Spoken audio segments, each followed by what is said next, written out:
Hi everyone, it's Simon here with a review of Smoots Summer Games. Smoots Summer Games is available for 1 to 4 players locally. There's no online mode, but you can play through 18 athletic events, and they're all variants of running, jumping and throwing. This game is available for PlayStation 4, which is the version you see on your screen, but also Nintendo Switch, Xbox One, and the PC Air Console, which I've not mentioned previously. Air Console is one where you log in via your web browser on PC and then log in with a code on your smartphone, and you basically play remotely through your phone, through your PC web browser. Think like how Jackbox games work, and you're very similar to that.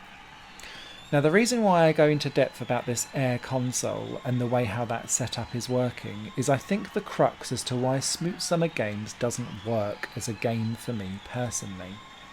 Across these 18 games, almost half of them, if not slightly over half of them, all revolve on one button actions. The problem with that is that there is huge lag and delay and inconsistency on what you press on those buttons and what you actually get from your character at the end. So, for example, the 100-meter dash is just about pressing X on the PlayStation 4 controller.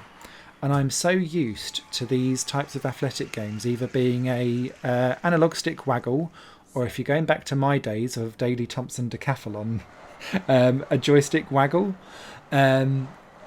Or it's like X and circle and you've got to like button mash. But because you're just hitting the one button, it's almost as if the game, the longer you play the game, the more lag comes into the game, and it becomes really discrepancy. There's a huge discrepancy against what you're pressing in and what's actually happening with your character as you go down the line. And this issue bears out more and more with the longer events. So for 100 meters, it seems okay, it's a bit wobbly. 200, as you start to get further down by just pressing this one button, it seems to get confused, and then if you're going at the same pace, it's as if your character conks out, so then you're like, I'll go faster, and then it doesn't seem to improve, and sometimes it gets worse, sometimes it gets better, sometimes it just stays the same. The 400 metres and the 400 metre hurdles, the character just goes and conks out. Now, there's no mention of any stamina in any of this game at all, so it feels really weird if that is the case, because there is no mention of it, there is no instructions for the game apart from the initial control, which just says tap X as fast as you can. But when you've just pressed X for a minute, and the game in the second half just goes, no, you're not pressing it, bye, and basically brings your character to a halt. It's frustrating and flabbergasting, and that doesn't work on a single player against the AI, but it also doesn't work when you're all trying to scream at each other with different players in a room, because it just feels clunky and it's not actually reflective of what you're doing. Where the game then works slightly better is in the throwing events, because although there is lag in what actually goes on, your mind adjusts for the lag because you get 3 tries to do it, essentially. So the first one is always a bit of an AWOL, because then you're like, oh, okay. Second one, you dial your brain in, and then the third one is either normally your best shot or you foul because you're pushing the limits a bit too much. So it's just, there's a good bit there. The swimming games change things up, and they stop the pressing of X, and instead you're moving your analog sticks in different directions, but you've got to do them at the same time.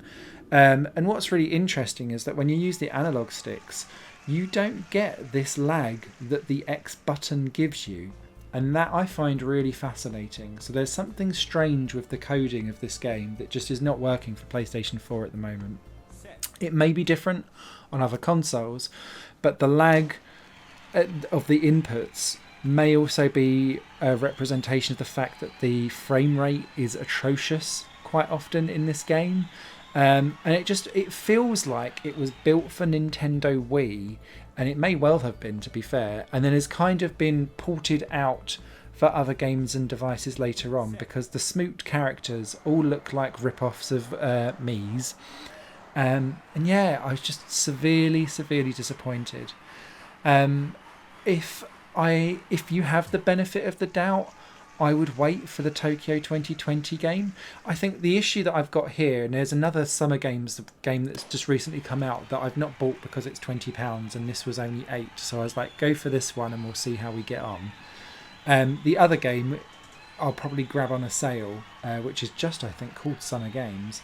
The issue is that the Tokyo 2020 game doesn't have Olympic events like running, jumping, throwing, like the javelin, the discus, the hammer, that kind of stuff. And it's all gone for like proper actual sports like football and things like that. And that, whilst that's perfectly fine, it's missing all of the track and field. And that's half of the fun of this, is going nuts, wearing out your fingers, and half breaking an analog stick because you're going back and forth trying to get this thing done. This game tries to capitalise on that, but is so poorly executed with horrific lag that it's actually virtually unplayable for half of the game.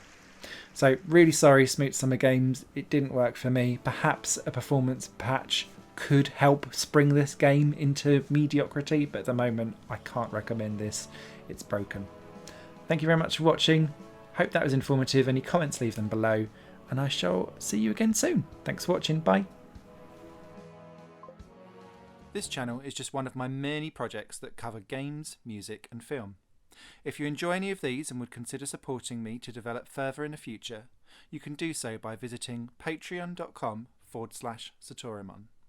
Thank you for your time and for watching the video.